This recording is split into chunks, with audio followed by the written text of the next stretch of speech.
सर्वांना नमस्कार. सध्या श्री भगवान नरसिंहाचे नवरात्र सुरू आहेत. त्यानिमित्त भक्त प्रल्हाद यांचं पुस्तक मी वाचणार आहे. याचे मूळ लेखक आहेत PV चंद्रशेखर आणि याचा अनुवाद केला आहे सौ कुमुदिनी इंदुरकर. पुस्तक वाचनाला सुरुवात करते. भक्त प्रल्हाद. एक दुष्ट राक्षस होता. त्याने ब्रह्मदेवाला प्रसन्न करून असा वर मिळविला की विधात्याने निर्माण केलेल्या कोणत्याही प्राणीमात्राकडून आपल्याला मरण येऊ नये.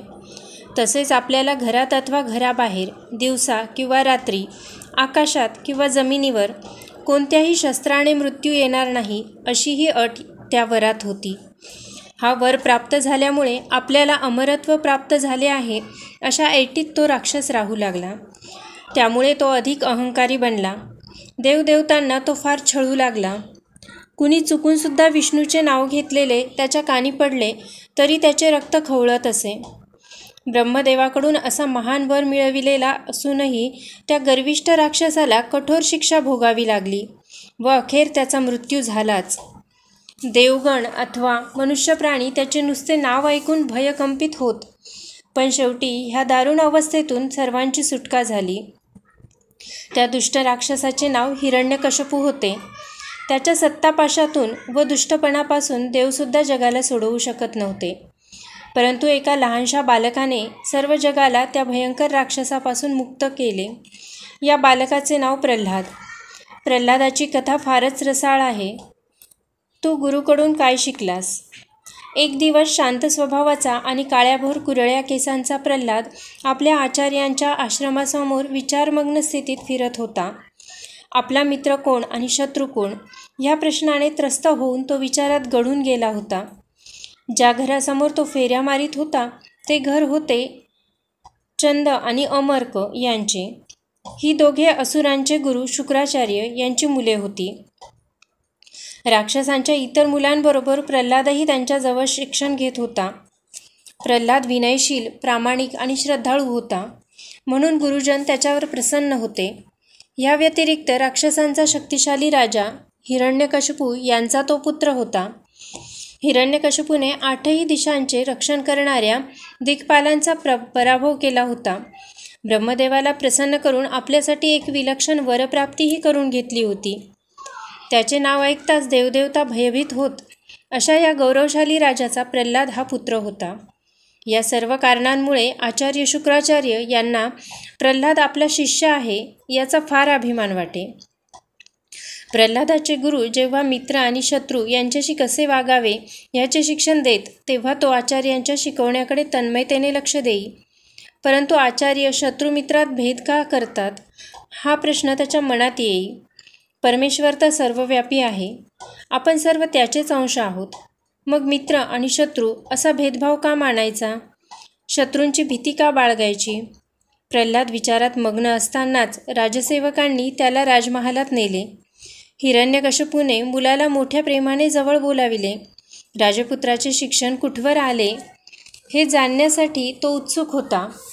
प्रल्हाद राजसिंहासनाजवळ गेल्यावर अत्यंत वत्सलतेने राजाने त्याला आपल्या मांडीवर बसविले आणि विचारले, बाळा, तू गुरुजनांकडून काय शिकलास?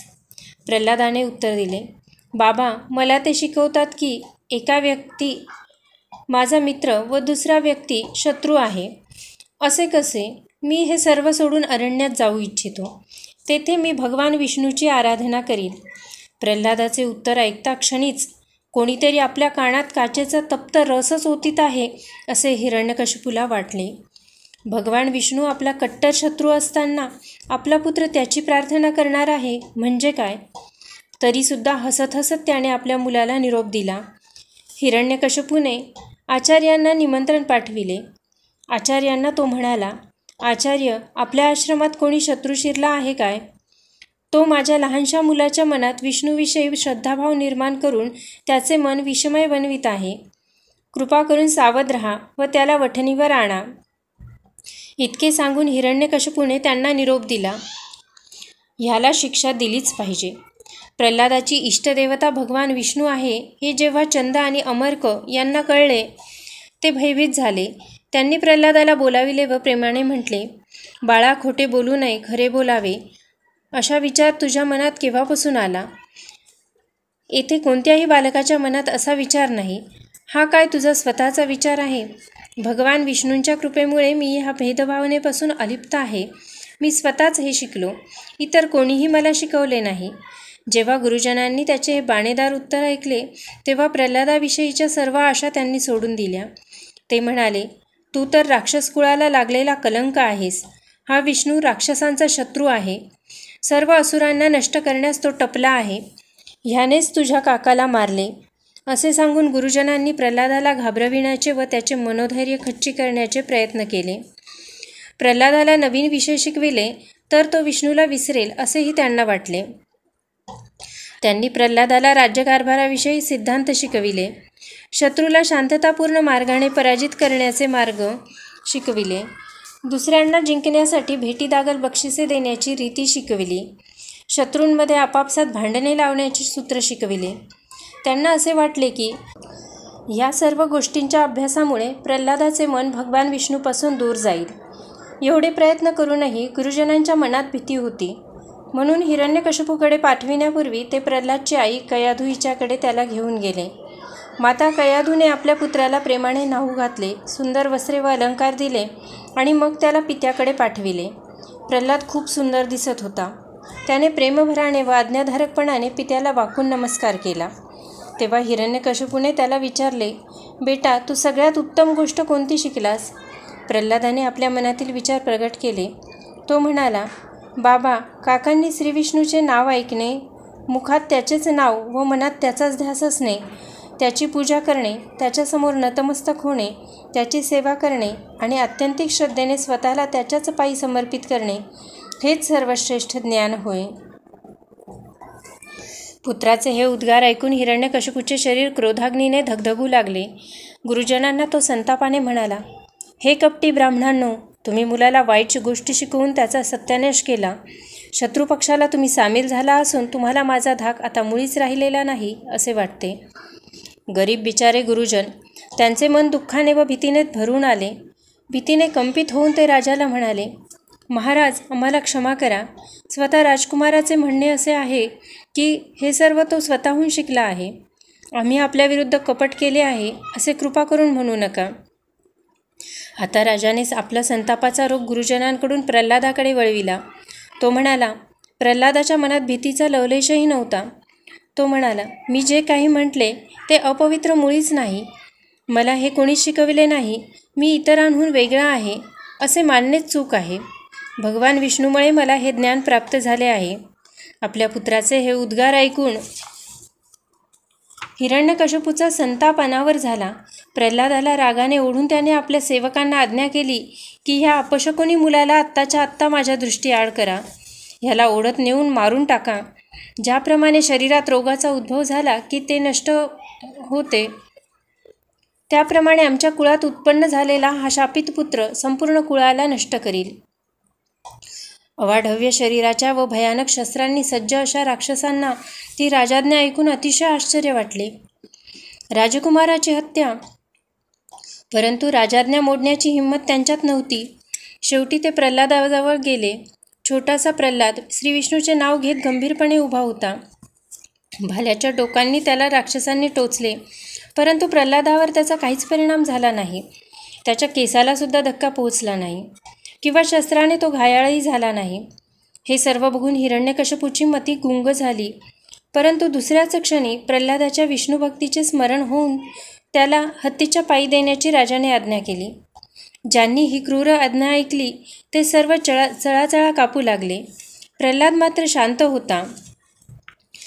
त्याच्या चेहऱ्यावर भीतीचा लवलेशही नव्हता. हत्ती आणले गेले. द्वेषाने पाषाण हृदयी बनलेला हिरण्यकशिपू हे सर्व बघत होता. एका हत्तीने प्रल्हादावर झेप घेतली, पण काय आश्चर्य, प्रल्हादाला काहीच इजा झाली नाही. हे दृश्य बघून हिरण्यकशिपूच्या संतापाला सीमा राहिली नाही. हा आपला अपमान समजून तो रागाने लालबुंद झाला. हिरण्यकशिपूने प्रल्हादाला नदीत फेकून देण्याचा आदेश दिला, परंतु नदीच्या पात्रातही आनंदाने विष्णूचे नाव घेत तो पोहत राहिला. हिरण्यकशिपूला हे सर्व असह्य झाले.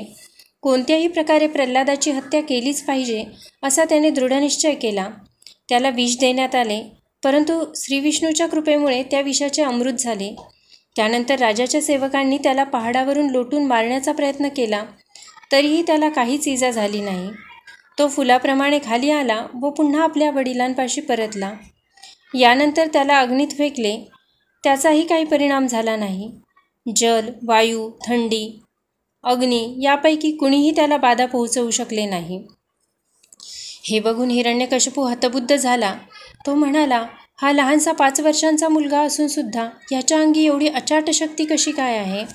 हा माझाच पुत्र शोभतो, परंतु माझ्या शत्रूशी हा इमानदार आहे.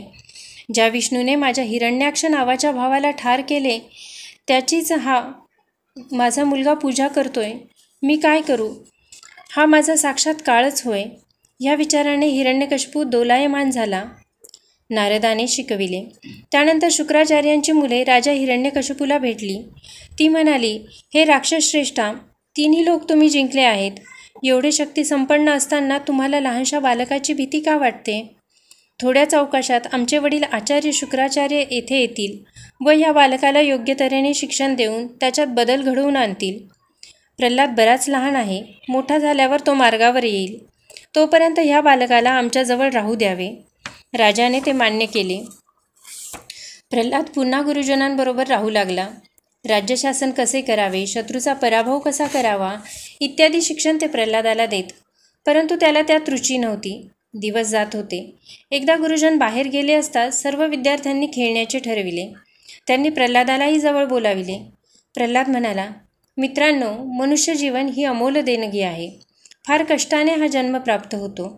आपल्याला ह्या नरजन्माचा सदुपयोग केला पाहिजे.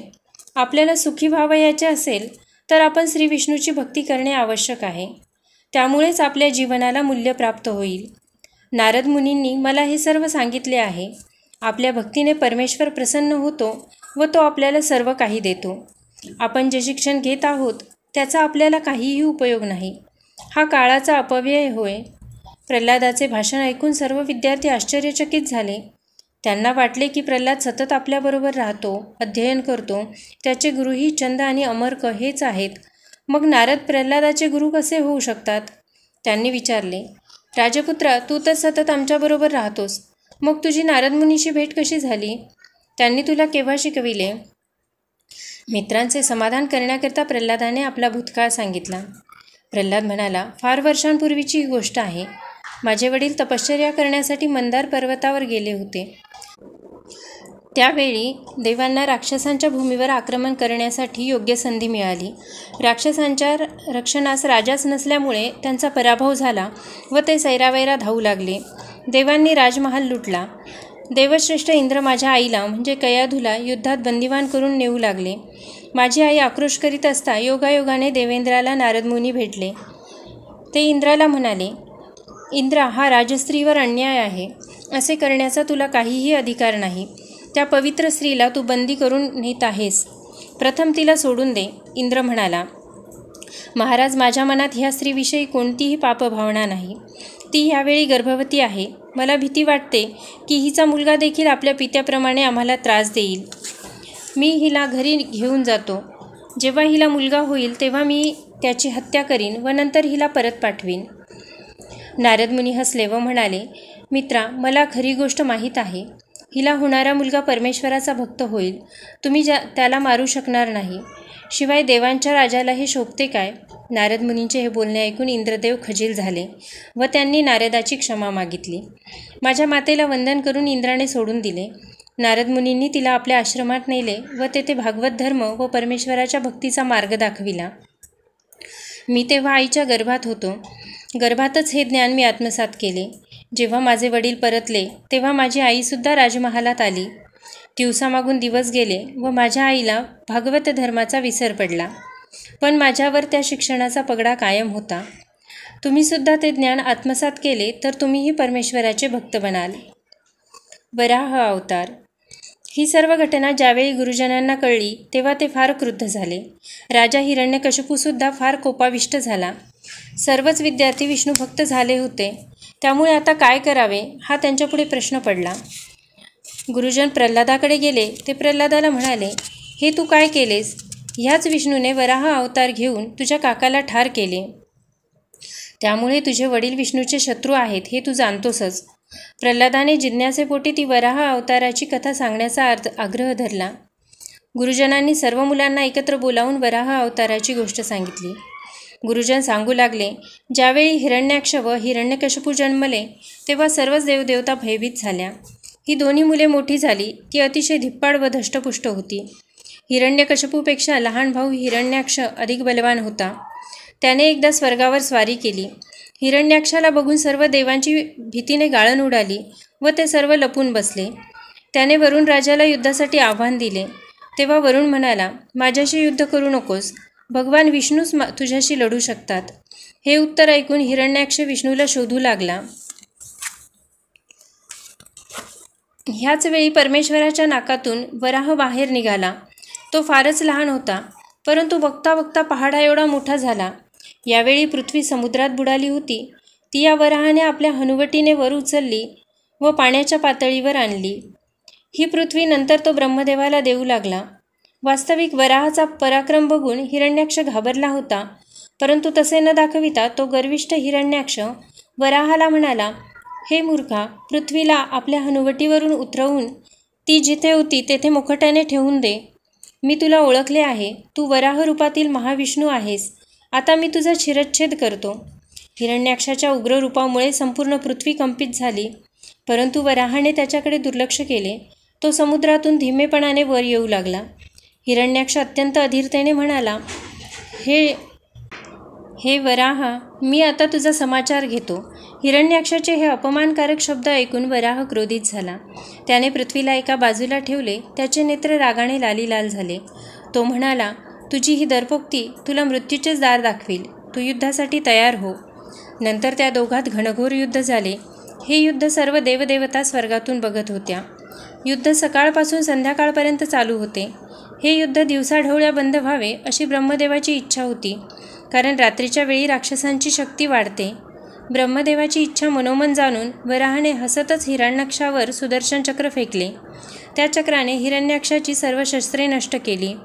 हिरण्याक्ष क्रुद्ध होऊन पुढे सरकला व त्याने वराहाला आपल्या बगलेत पकडण्याचा प्रयत्न केला. एवढ्यात वराहाने त्याच्या तोंडावर जोरदार मुष्टीप्रहार केला. हा प्रहार एवढा जोरदार होता की त्यामुळे हिरण्याक्ष जमिनीवर पडून त्याचा मृत्यू झाला. गुरुजनांनी हिरण्याक्षाची ही कथा अत्यंत दुःखित अंतःकरणाने सांगितली, परंतु प्रल्हादाची उत्सुकता अधिकच वाढली. गुरुजन पुढे म्हणाले, हिरण्याक्षाच्या मृत्यूमुळे त्याची पत्नी वृषधभानू व मुले शोकमग्न झाली. आमचे स्वामी हिरण्यकशिपूसुद्धा फार दुःखित झाले, परंतु त्यांनी सर्वांना धीर दिला. ते म्हणाले, मृत्यू अटळ आहे, त्यामुळे शोक करणे व्यर्थ होय. माझा भाऊ पराक्रमी होता, त्याला वीरोचित मरण आल्यामुळे त्याच्या मृत्यूचा शोक करू नका.